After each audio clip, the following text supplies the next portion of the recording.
지금 혹시나 1층에서 지금 예배 드리는 사람들이 있으신가요? 혹시 2부, 1부 예배를 드리시고 난 다음에요. 2부에는 사람이 굉장히 많아요.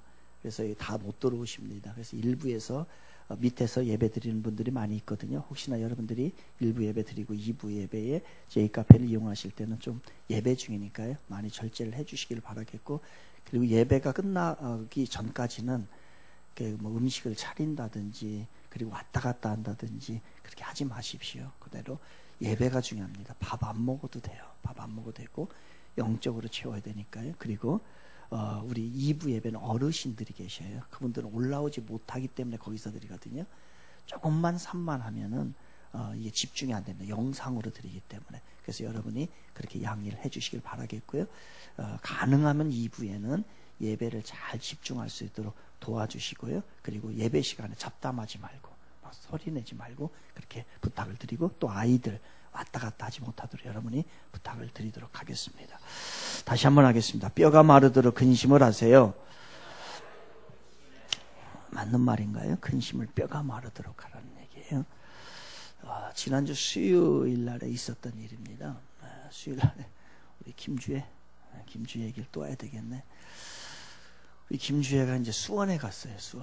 수원에 갔는데 이제 수요일 날 예배니까 예배 시간에 맞춰서 이제 대전에 오려고 갔다가 이제 7시에 신탄진역에 도착하는 것으로 그렇게 이제 표를 끄는 거예요. 7시에 신탄진역에 오면 이제 지 엄마랑 이제 얘기를 했었나 봐요. 픽업을 와달라. 그래서 엄마가 이제 7시에 거기에 데리러 이제 나간 거예요. 지 엄마가 갔는데 여러분, 누구를 기다리는데 안 나와요. 얼마나 마음이 어렵겠어요. 제 아내가 기다려도 얘가 안 오는 거예요. 7시가 넘었는데도 나오지를 않는 거예요. 한참을 기다렸습니다. 7시 반에 예배지요. 딸은 나오지 않죠. 더군다나 여자이잖아요. 딸내미잖아요. 그러니 이게 또 무슨 일이 일어나지는 않았는가 라고 하는 생각이 있었던 거예요. 그런데 또 이게 일이라는 게 그렇잖아요. 이상하게 안 되려면 여러 가지가 겹쳐요. 그죠? 그날따라 핸드폰을 지 엄마가 안 가져간 거예요. 그러니 연락이 돼야지. 얘가 왜 안 나오는지 전화를 하면 되는데 전화도 안 되는 거예요. 그러니 얼마나 애타고 근심하고 걱정을 했을까. 혹시나 이 애가 무슨 일이 벌어지진 않았을까. 그렇게 근심을 했던 거예요. 바둥바둥 했겠죠. 그 시간에 7시 그 도착할 시점에 저는 목양실에 있었습니다. 목양실에 있었는데 한 7시 정도 되니까 제 전화로 전화가 왔어요. 주애로부터. 무슨 큰일이 난 것처럼 목소리가, 큰일이 난 목소리로 전화가 왔어요. 아빠, 큰일 났어요. 큰일 났어요. 얼마나 당황해요. 큰일 났어요. 무슨 일이에요? 그랬더니 아빠, 지금 졸다가 신탄진역에 못 내리고 눈 떠보니까 신탄진역 이게 지나간 거예요. 아빠, 신탄진역을 지나가고 있어요. 대전역에서 내려야 될 것 같아요. 그런데 전화를 해야 되죠. 엄마한테 이제 픽업을 나온다고 했으니까. 엄마 전화가 안 되는 거예요. 그 전들 연락이 되나. 만약에 저희가 예배 시간이 아니면은 제가 가가지고 갈 텐데 예배 시간이 가까우니 이러지도 못하고 저러네. 이제 연락이 안 된 거예요. 저도 이제 만나지를 못한 거예요. 그리고서 수요일날 예배를 드리고 있습니다. 제 아내의 얼굴을 봤더니 근심이 가득한 거예요. 아직까지 연락이 안 된 거예요, 그게. 그리고서 예배 시간은 돼가지고 온 거예요, 예배 시간에. 예배 드리는데 근심과 걱정이 가득하게 있어요. 여러분, 저는 근심을 했을까요, 안 했을까요? 저는 그 상황을 다 알고 있기 때문에 근심할 필요가 없어요. 그리고 그 결과를 다 알기 때문에 근심할 필요가 없어요. 근데 제 아내는 얘가 무슨 일이나 당하진 않았을까. 근심이 가득해가지고서요, 예배도 못 드리고 그 모습을 봤어요. 여러분, 결과를 보면 근심할 일이 아무것도 아닌데 우리가 죽을 만큼 근심을 하면서 합니다. 이런 상황이 되면 얼마나 근심했을까 하는 생각을 합니다. 철도청 직원이요, 이 철도 기차에 냉동칸이 있습니다. 음식 그런 것 때문에 냉동칸을 이렇게 열었다가 들어가서 갇혀버린 거예요.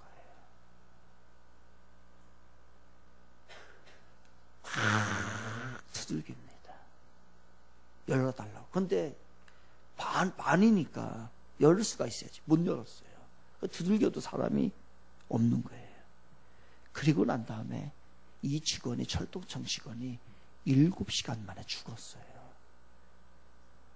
문이 닫혀가지고. 그런데 그 냉동칸이 고장났었어요. 실제 사건입니다. 이 사람이 나중에 죽은 원인이 뭐냐면 심장마비로 죽었어요. 왜 심장마비로 죽었냐? 큰일 났다.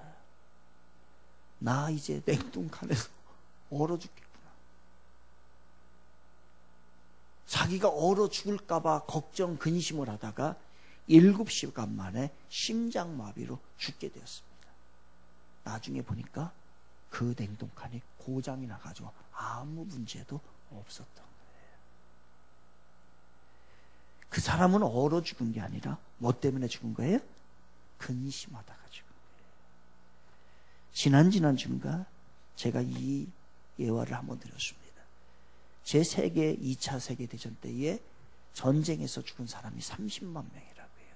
그런데 그 아들과 남편을 전쟁터에 보내놓고 집에서 근심하다가 심장마비로 죽은 사람이 100만 명이 넘는다고요.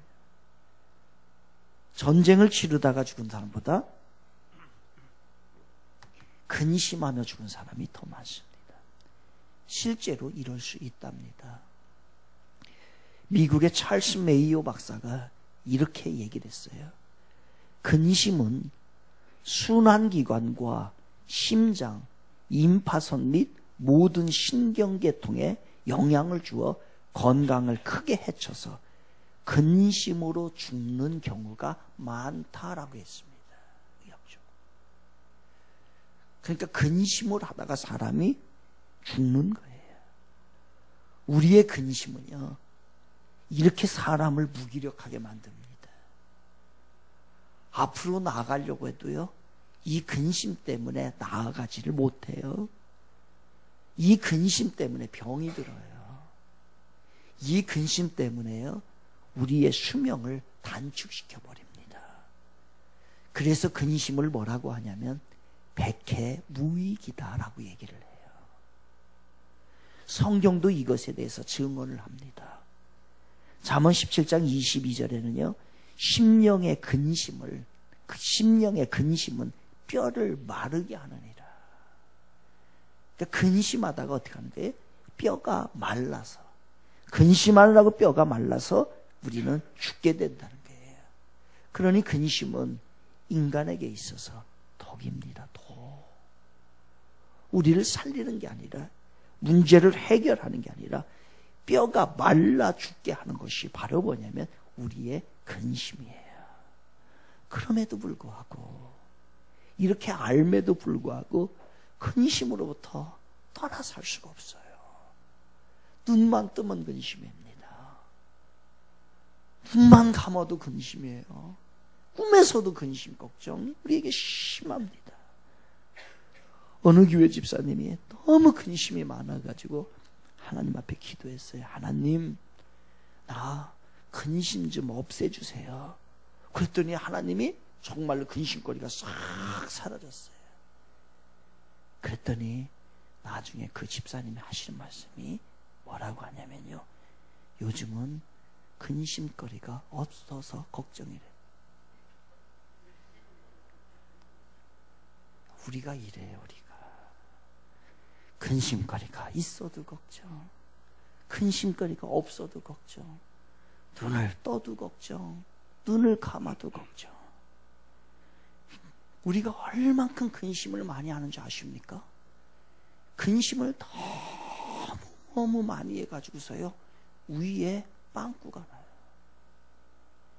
인류 지구상에 위가, 이 신체가 빵꾸가 날 정도로, 구멍이 날 정도로 근심하는 건 사람밖에 없답니다. 근심을 너무 많이 해가지고서 구멍이 나요. 금요일날 갑자기 제 친구가 찾아왔어요. 한 20년 만에 만났나? 캐나다 토론토에서 작은 목회를 하는, 한 5년 전에 이제 개척해서 했던 친구인데, 이 친구가 치료차 이제 한국에 왔어요. 보니까 그 친구가 운동을 굉장히 좋아했거든요. 운동을 좋아하고 잘하던 친구예요. 건강했던 친구예요, 굉장히. 그런데 너무 근심이 돼서, 애가 몇이냐면 5명이에요, 5명. 이거 마이크. 이거 어떻게 먹여 살릴까? 그리고 어떻게 할까? 이것 때문에 근심이 너무 돼가지고서, 왜 그러냐 했더니, 이 위가 문제가 생겨가지고, 말하는데 이 구멍이 난 거예요. 왜 그러냐 했더니, 근심이 너무 많아가지고. 그거 치료하지 않으면 안 될 것 같아가지고서요, 치료하러 한국에 왔다. 그러니까 우리가 신체에 구멍이 날 정도로 근심하는 게 우리입니다. 먹고 사는 것 때문에 근심해요. 일이 내 마음대로 안 되니까 우린 근심합니다. 아프지도 않은데 어디 아플까봐 근심해요. 너무 많이 먹어서 근심해요. 너무 많이 먹고 죽을까봐 근심을 한다. 요리라니까요. 지금 잘 되고 있는데요, 혹시 내년에는 안 되지 않을까? 이것 때문에 근심하는 게 우리라는 거예요. 이 세상에 불필요한 근심을 우리는 너무 많이 해요. 이 성경 말씀을 우리는 무색하게 할 정도로 근심을 해요. 요한복음 14장 1절에 보면은요, 너희는 마음에 근심하지 말라. 하나님을 믿으니 또 나를 믿으라. 여러분, 믿으면 아멘 합시다. 이렇게 얘기를 해서 근심하지 말라는 거예요. 그런데 우리는 밤낮으로 근심하는데 그 근심이 해결도 안 돼. 근심하지 마시고, 여러분, 그 근심 있을 때 본능적으로 근심 안 할 수는 없을 거예요. 그거 있을 때 하나님 앞에 나와서 기도하고 하나님 앞에 맡기시기 바랍니다. 다른 방법 없잖아요. 다른 방법 없어요. 우리가 해결할 수 있는 방법이 없어요. 그래서 찬송 370장 보면, 여러분, 우리 좀 아까 이 찬양 했잖아요. 주 안에 있는 나에게 딴 근심이 있으랴. 십자가 밑에 나아가 내 짐을 풀었네. 그 두려움이 변하여 내 기도 되었고, 전날의 한숨 변하여 내 노래 되었네. 우리 다시 한번 근심을 다 맡기는 마음으로 우리 찬양 한번 해볼까요? 주 안에 있는 나에게, 주 안에 있는 나에게 딴 근심이 있으랴. 십자가 밑에 나아가 내 짐을 풀었네. 주님을 찬송하면서, 주님을 찬송하면서 할렐루야 할렐루야. 내 앞길 멀고 험해도 나 주님만 따라가. 그 두려움이 변하여, 그 두려움이 변하여 내 길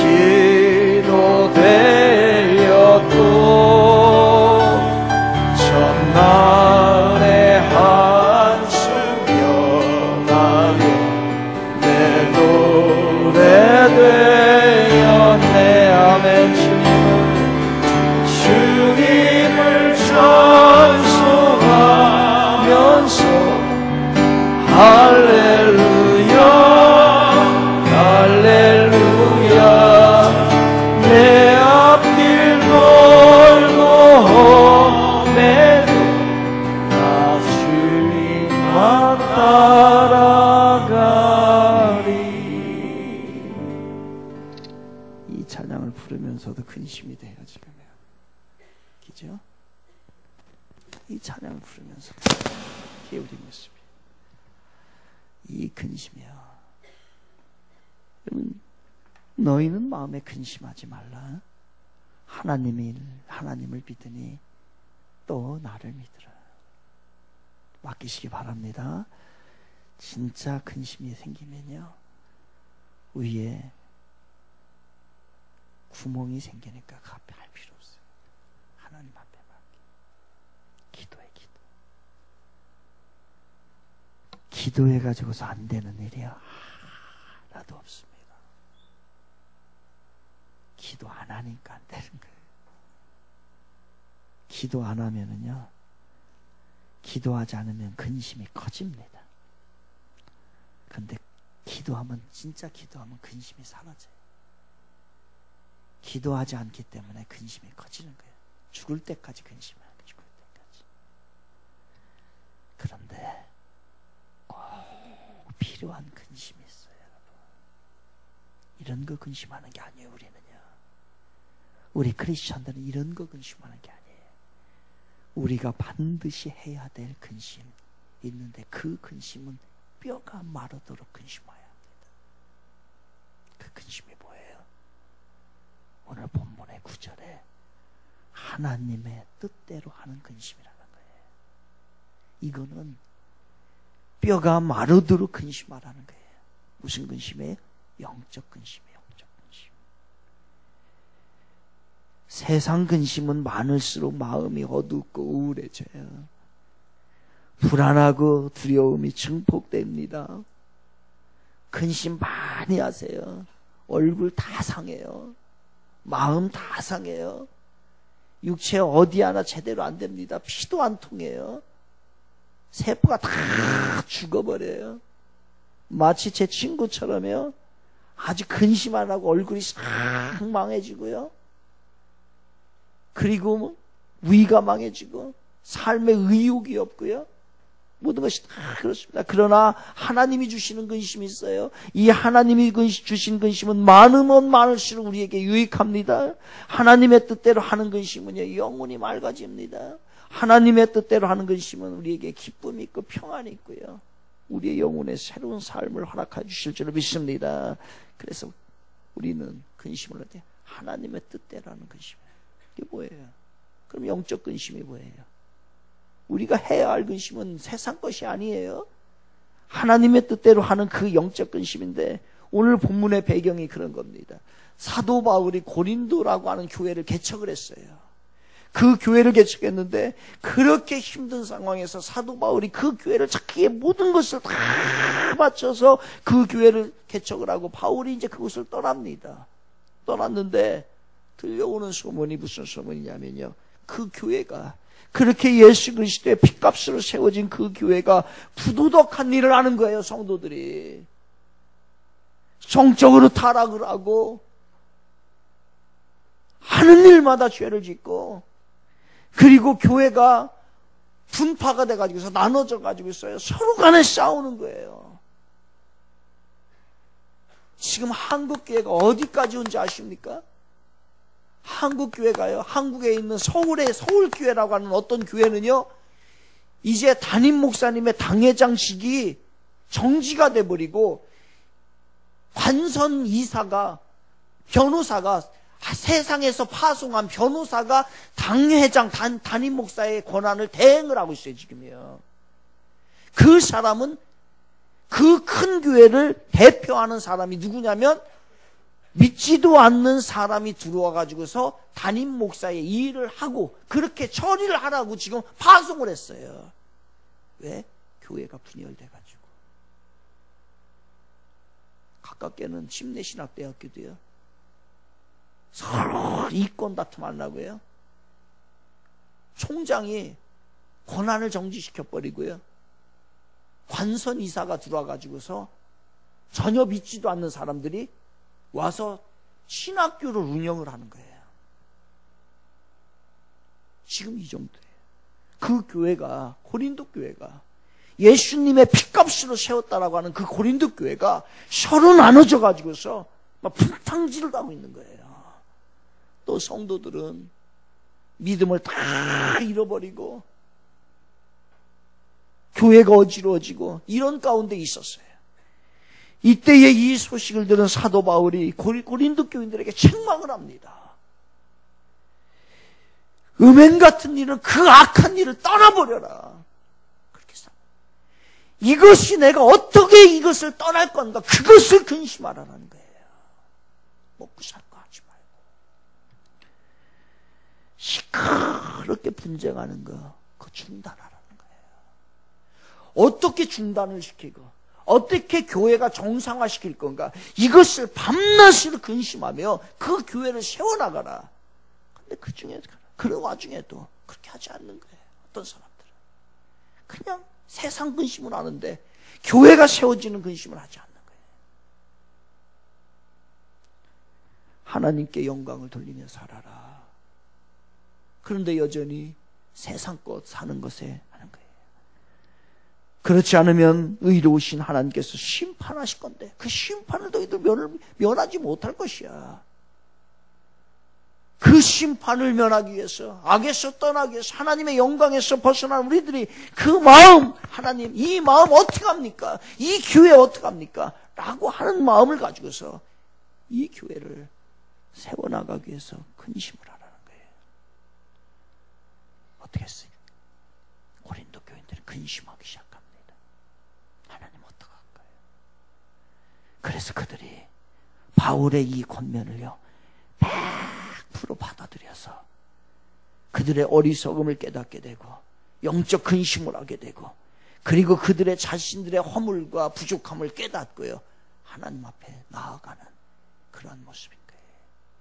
이 근심이 없었더라면, 이 뼈가 마르는 고린도 교인들이 그 근심이 없었더라면 그들은 다 죽었을 거예요. 영적으로요.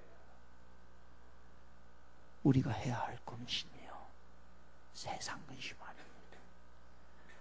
바로 영적 근심이에요. 하나님의 뜻대로 하는 것이에요. 계시록에 나옵니다. 라오디게아 교회, 그 교회를 위해서 너희들이 하나님의 뜻대로 살지 못한 것, 그리고 너희들이 자신들이 눈이 먼 것, 영적으로 가난한 것, 영적으로 벌거벗어 있는 것, 너희들이 차지도 않고 뜨겁지도 않고 애매하게 신앙생활하는 것, 이런 것에 대해서 너희들 눈을 뜨고, 그리고 너희들이 어떻게 그렇게 살아가는지 그것을 근심하면서 하나님 앞에 돌아오라는 거예요. 그런데 이 라오디게아 교회들이 이 영적 근심을 하지 않아요. 세상 먹고 사는 근심을 하지, 진정 하나님의 뜻대로 하는 그 근심을 하지를 않습니다. 그러니 하나님의 심판이 임할 수밖에 없는 거지요. 여러분, 영적인 근심은 자신의 부족과 허물을 깨닫고 인정하는 거예요. 아, 하나님 내가 이렇게 잘못했습니다. 이걸 깨닫는 거예요. 여러분, 하나님 제가 하나님의 영광을 가렸습니다. 하나님 어떡하지요? 하나님 거룩하고 깨끗하게 살지 못했습니다. 하나님 말씀에 순종해야 되는데 내 멋대로 살았습니다. 이때까지 죄를 지어도 그게 죄인지도 모르고 무감각하면서 오늘까지 살았습니다. 내 속에 거짓과 우상과 탐욕이 가득 차 있습니다. 이걸 근심하는 거예요. 이거를. 나 때문에 수많은 사람들이 상처를 받았습니다. 하나님. 나의 부족함 때문에 하나님의 영광을 가리고 하나님의 뜻을 이루지 못하고 여전히 하나님의 뜻을 떠나 있으면서도 하나님의 자리가 어딘지를 모릅니다. 이런 근심을 어떡하라고요? 뼈가 마르도록 근심을. 하나님 이렇게 살다가 이렇게 세상 것 쫓다가 영원히 망하게 됐습니다. 하나님 늦게 왔어요. 일찍 와서 하나님을 위해서 기쁘시게 하고 제대로 신앙생활 해야 되는데 이 핑계 저 핑계 이렇게 저렇게 하다가 이제야 왔습니다. 하나님 어떻게 그 보상할까요? 세상 가운데 다 세월 보낸 나의 모습을 내가 어떻게 보상을 할까요? 이러한 근심을 뼈가 마르도록 하라는 얘기예요. 세상 것에는 얼마나 근심하는지 몰라요. 그런데 영적인 근심은요, 무감개쳐가지고 하지 않습니다. 금요일날 저녁에 기도회를 하려고 하기 전에 한 목사님으로부터 전화가 왔어요. 그랬더니 저보고 부탁이 있다는 거예요. 무슨 부탁이에요? 50이 넘은 사람이에요. 50이 넘은 사람인데, 목사님, 혹시 목회 자리가 있으면 나도 좀 하나 소개시켜 주세요. 그러는 거죠. 제가 무슨 목회 뭐 한다 모르지. 이유는 이거예요. 신학교를 졸업을 하고 그리고 이제 사는 거예요. 근데 조금 어떻게 하면 편하게 살까 하다가 목사가 세상 일만 했네. 지금도 뭐 어디 직장 다니며 뭐 사업을 해요. 그러다 보니까 먹고 사는 거 다른 목사들보다 편하게 살았고, 다른 목사들보다는 많이 먹고 잘 살았을 거예요. 그런데 이제 50이 넘어서 보니까 인생 별거 아니구나, 큰일 났다 싶은 거예요. 이렇게 하다 죽으면은 목사가 세상 일만 하고 먹을 거 살다가 죽었으니 이거 큰일 났다 싶어가지고서 목사님 혹시나 아무데도 좋아요. 아무데도. 50 넘어서는 목회 다른 데 가면 어려울 텐데요. 젊어서 가야지. 그거 쉬운 일 아닙니다.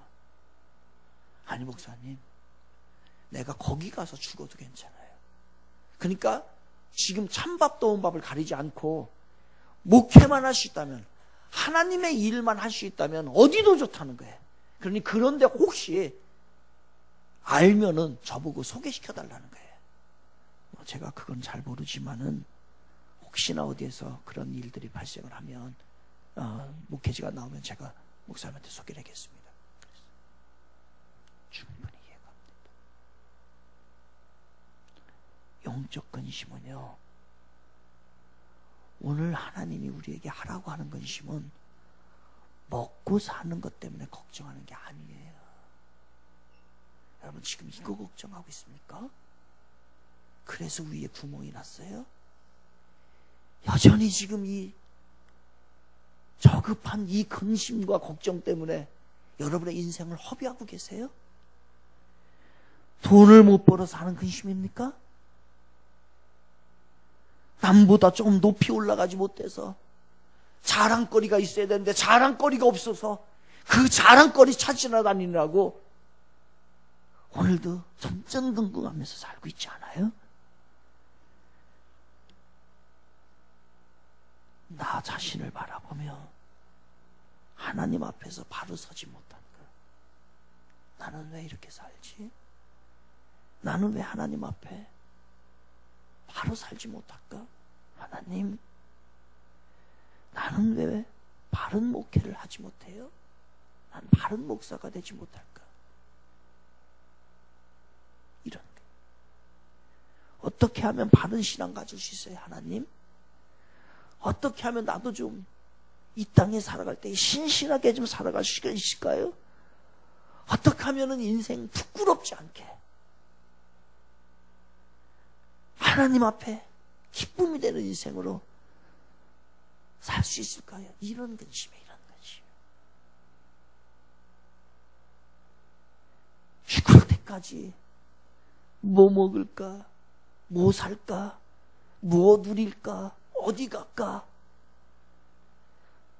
그런 것이 아니라 영적 근심은 죄 앞에 서 있는 나 자신이 너무나 부끄러워서 날마다 그 짓는 죄 똑같이 반복하면서 하나님, 나 자신이 너무나 부끄러워서 뼈가 마르도록 나는 언제 사람 돼요? 나는 언제 집사의 직분 제대로 감당을 해요? 나는 언제 하나님 앞에 진짜 기쁨이 돼요? 이런 거. 이 근심하라고 그래, 하나님.